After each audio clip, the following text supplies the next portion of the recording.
12th word. In the name of God, the merciful, the compassionate, and he who has been given wisdom has been given great good. Quran 2269. This word consists of a brief comparison between the sacred wisdom of the all-wise Quran and the wisdom of philosophy and science, and a concise summary of the instruction and training which Quranic wisdom gives to man in his personal life and social life, and an indication of the Quran's superiority to other divine words and to all speech. There are 4 principles in this word. First principle: look through the telescope of the following story, which is in the form of a comparison, and see the differences between Quranic wisdom and that of philosophy and science. One time, a renowned ruler who was both religious and a fine craftsman wanted to write the all-wise Quran in a script worthy of the sacredness in its meaning and the miraculousness in its words, so that its marvel-displaying stature would be arrayed in wondrous apparel. The artist king, therefore, wrote the Quran in a truly wonderful fashion. He used all his precious jewels in its writing. In order to indicate the great variety of its truths, he wrote some of its embodied letters in diamonds and emeralds, and some in rubies and agate, and other sorts in brilliance and coral, while others he inscribed with silver and gold. He adorned and decorated it in such a way that everyone, those who knew how to read and those who did not, were full of admiration and astonishment when they beheld it, especially in the view of the people of truth, since the outer beauty was an indication of the brilliant beauty and striking adornment in its meaning. It became a truly precious antique. Then the ruler showed the artistically wrought and bejeweled Quran to a European philosopher and to a Muslim scholar. In order to test them and for reward, he commanded them, "Each of you write a work about the wisdom and purposes of this." First the philosopher, then the scholar composed a book about it. However, the philosopher's book discussed only the decorations of the letters and their relationships and conditions, and the properties of the jewels, and described them. It did not touch on their meaning at all, for the European had no knowledge of the Arabic script. He did not even know that the embellished Quran was a book, a written piece expressing a meaning. He rather looked on it as an ornamented antique. He did not know any Arabic, but he was a very good engineer, and he described things very aptly, and he was a skillful chemist and an ingenious jeweler. So this man wrote his work according to those crafts. As for the Muslim scholar, when he looked at the Quran, he understood that it was the perspicuous book, the all-wise Quran. This truth-loving person neither attached importance to the external adornments, nor busied himself with the ornamented letters. He became preoccupied with something that was 1,000,000 times higher, more elevated, more subtle, more noble, more beneficial, and more comprehensive than the matters with which the other man had busied himself. For discussing the sacred truths and lights of the mysteries beneath the veil of the decorations, he wrote a truly fine commentary. Then the two of them took their works and presented them to the illustrious ruler. The ruler first took the philosopher's work. He looked at it and saw that the self-centered and nature-worshipping man had worked very hard, but had written nothing of true wisdom. He had understood nothing of its meaning. Indeed, he had confused it and been disrespectful towards it, and ill-mannered even. For supposing that source of truths, the Quran, to be meaningless decoration, he had insulted it as being valueless in regard to meaning. So the wise ruler hit him over the head with his work and expelled him from his presence.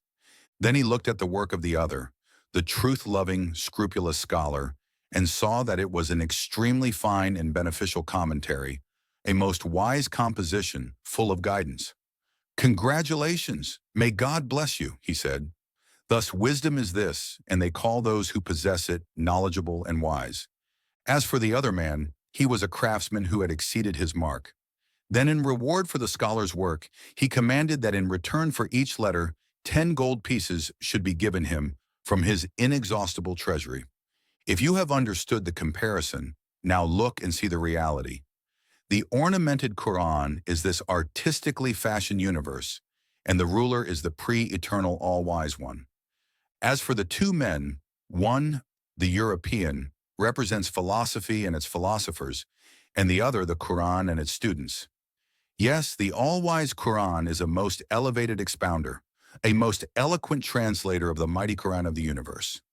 Yes, it is the criterion which instructs man and the jinn concerning the signs of creation inscribed by the pen of power on the pages of the universe and on the leaves of time. It regards beings, each of which is a meaningful letter, as bearing the meaning of another. That is, it looks at them on account of their maker. It says how beautifully they have been made, how exquisitely they point to their maker's beauty, thus showing the universe's true beauty.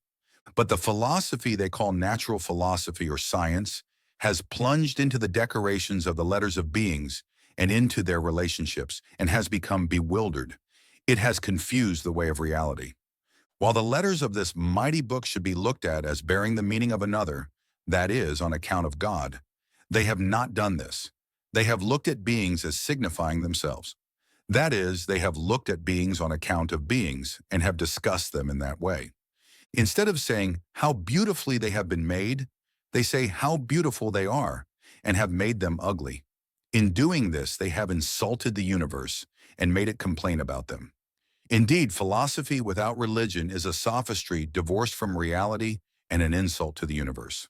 Second principle, a comparison between the moral training, the wisdom of the all-wise Quran gives to personal life and what philosophy and science teach. The sincere student of philosophy is a pharaoh, but he is a contemptible pharaoh who worships the basest thing for the sake of benefit.